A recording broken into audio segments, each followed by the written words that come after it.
Justement, le meilleur moyen de garder une recrue, est-ce que c'est pas finalement de lui offrir un très bon salaire? Le salaire, ce n'est pas le seul levier. Ce qu'il faut offrir aux salariés aujourd'hui, aux collaborateurs, c'est un vrai projet d'entreprise où les gens puissent s'améliorer en permanence. Le salaire est un élément de la motivation, mais ce n'est pas le seul. Parce que sinon, qu'est-ce qui se passe? Vous créez une inflation de salaire sans avoir pour autant des gens super compétents.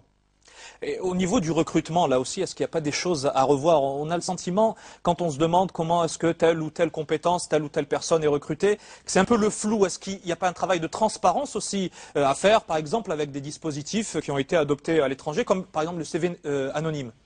Écoutez, le CV anonyme répond à des problématiques discriminatoires en Europe et en France en particulier. Bon, c'est une réponse parmi tant d'autres. En ce qui concerne le Maroc, c'est une forme de discrimination ici. Les gens qui disposent de certains appuis, les classes sociales, etc. Ça peut permettre de lutter contre ce type de discrimination. Alors, ça, c'est une réalité. Le piston dont parlent les jeunes, notamment parmi les revendications, c'est une réalité. Mais très sincèrement, c'est en train d'évoluer. Il faut partir du principe que l'entreprise marocaine a aussi évolué. Il y a beaucoup de jeunes qui ont investi, qui ont des comportements un peu différents. En revanche, ce qui subsiste aujourd'hui, c'est quoi? C'est une certaine inégalité devant la capacité à mieux se vendre dans tel cabinet ou dans telle entreprise. Pourquoi? Parce que l'entreprise, plutôt le système éducatif n'a pas préparé les jeunes à bien se vendre. Le savoir-être est devenu aussi important que la compétence technique. Or, la technicité, on l'achète, mais la personnalité, l'individu aujourd'hui qui est capable de s'adapter à ce monde qui bouge, ça ne s'achète pas, ça se prépare. Et là, il faut du temps, et il faut un investissement de temps de le système éducatif, mais aussi de l'entreprise. Ces jeunes-là, comment est-ce que vous leur facilitez l'accès alors aux entreprises? Vous avez prévu une série de contrats, est-ce qu'on ne risque pas finalement, pour une raison à l'origine qui est positive, c'est-à-dire offrir un emploi aux jeunes, finalement d'avoir le contre-coup et de les faire basculer dans un statut qui est assez précaire? Alors justement, vous me faites plaisir en posant cette question-là. J'ai été le premier à condamner le contrat ANAPEC parce qu'il ne donnait pas de statut social aux gens. Aujourd'hui, dans nos mesures, il y a une mesure qui exige la généralisation de la couverture sociale. Premièrement, les contrats que nous proposons aujourd'hui dans le cadre du pacte sont des contrats de travail, de véritables contrats de travail avec de la formation et un statut social comme vous et moi aujourd'hui l'avons. En revanche, ce qui est important dans le cadre du pacte, c'est ce que nous proposons encore une fois, c'est que le stage devienne obligatoire dans tout le cursus universitaire, privé comme public. Pourquoi? Parce que le stage est une expérience. Dès lors que celui-ci est vécu comme tel, ça veut dire qu'au bout de 4 ans d'études, on se retrouve à pratiquement 1 an d'expérience. Et là, ça change toute la donne. Et là aussi, la CGEM a prévu de mettre en place une bourse de stage en interne qui va travailler avec les universités et les écoles et les entreprises offre et demande. Et on va proposer des stages toute l'année pendant les prochaines années. C'est-à-dire prendre en compte la formation de la part des entreprises de la CGEM, vraiment à la source, où vous voulez vraiment rentrer en fait à l'école, quoi. Si on ne met pas le pied dans l'école aujourd'hui, l'entreprise marocaine ne pourra plus fonctionner dans les années à venir, c'est clair. Justement, la distorsion entre la formation et les besoins réels des entreprises s'exprime surtout dans l'autre sens et elle concerne le plus grand nombre. Je veux bien sûr parler de ces jeunes gens fraîchement diplômés qui arrivent sur le marché du travail mais qui désespèrent de trouver un emploi. La plupart du temps, ils n'ont pas d'autre choix que d'opter pour une reconversion, on en parlait, même si ce qu'on leur propose est bien loin de leur vocation première, des ratés de l'éducation que le patronat que vous représentez se propose de limiter en ouvrant les portes des écoles et des universités aux entreprises. Enquête sur ces nouvelles passerelles entre éducation et formation.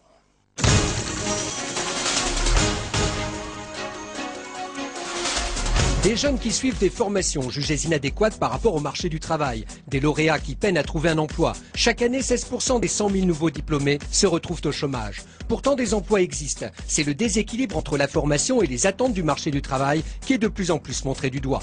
Combler cet écart commence sans doute par une réforme de la formation et de l'orientation. En attendant, à défaut de trouver de bons profils, de plus en plus d'entreprises recourent à la formation en interne. Quelles sont les raisons de cette inadéquation? Les remèdes déjà mis en place? Comment faire cohabiter durablement le monde de l'entreprise et les lieux de savoir? Nous sommes à Mohamedia. Tariq, un jeune diplômé en sciences économiques âgé d'une trentaine d'années, est à la recherche d'un emploi depuis 8 ans. Il se rend régulièrement à l'ANAPEC. Sur l'ordinateur mis à sa disposition, il repère une offre, un poste de conseiller à la sécurité. Mais bien avant de postuler, il faut passer un entretien. Intéressé par l'offre d'emploi de conseiller à la sécurité, j'aimerais passer un entretien avec le responsable, s'il vous plaît. D'accord, vous pouvez patienter juste le temps de le conseiller. L'entretien que va passer Tariq aura pour but d'évaluer ses compétences et de voir si l'offre visée correspond à son profil.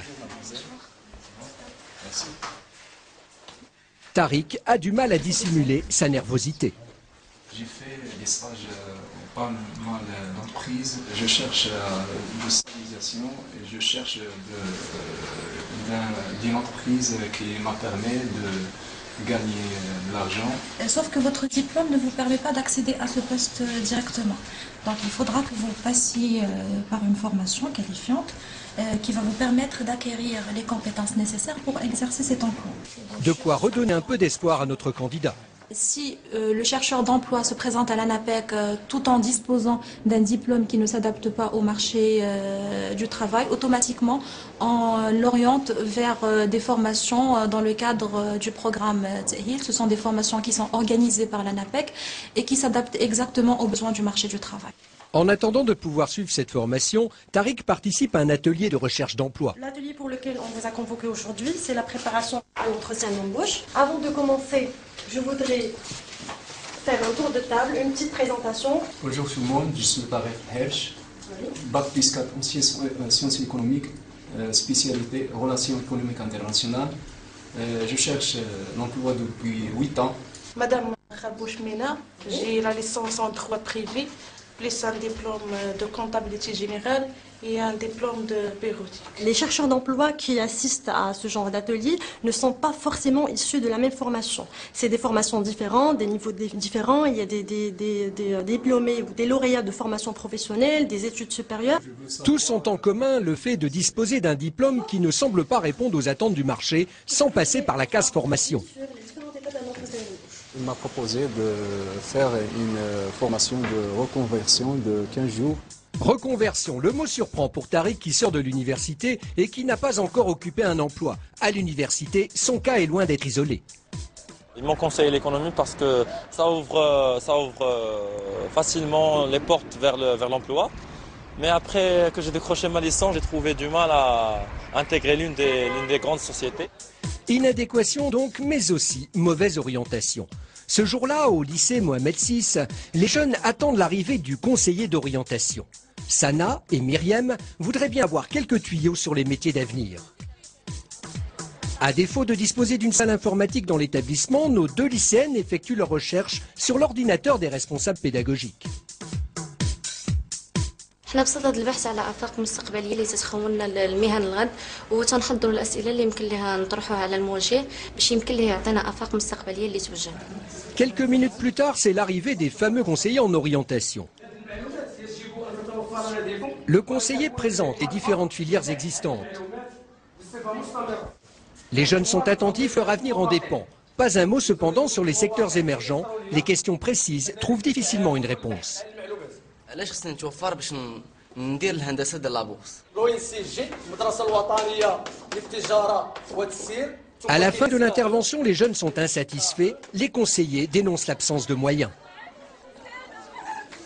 طرحنا أسئلة بالنسبة للموجه يعني فادنا عطانا شي إفادة ولكن ما كانتش كثيرة ما قربتناش بزاف الأجوبة اللي بغيناها ولكن كتبقى حدود ضئيلة. هناك غياب لا أقول غياب تام وإنما وجود بالضبط قاعات أو فضاءات خاصة بالإعلام.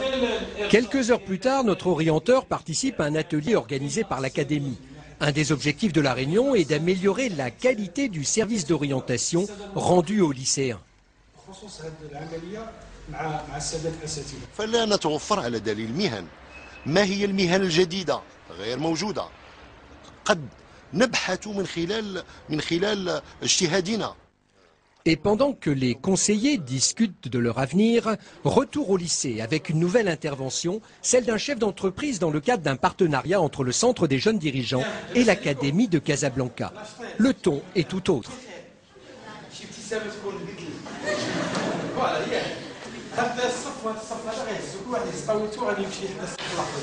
Après avoir chauffé la salle, on passe aux choses sérieuses.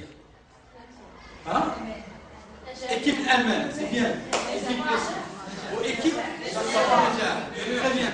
équipe الأمل مع équipe النجاح. équipe الأمل غتعطيوني من هذاك التوجيه اللي كنتو حضرتوا ليه المره اللي فاتت اشنو هما الانواع ديال لي ميتيي اللي بغيتو ديروا في المستقبل.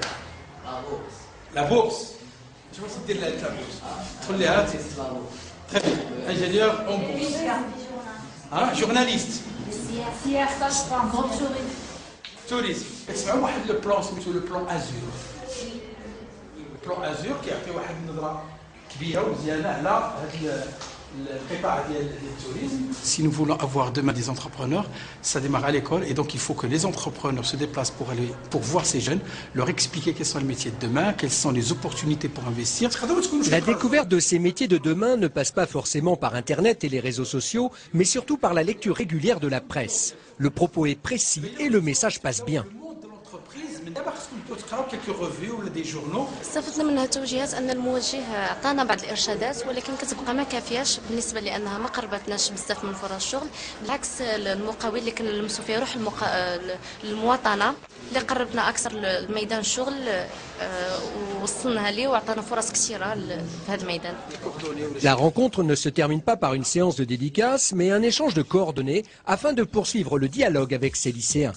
De quoi leur éviter peut-être de se tourner vers des filières sans débouché. Les employeurs cherchent des jeunes recrues disposant de compétences plus pratiques que théoriques.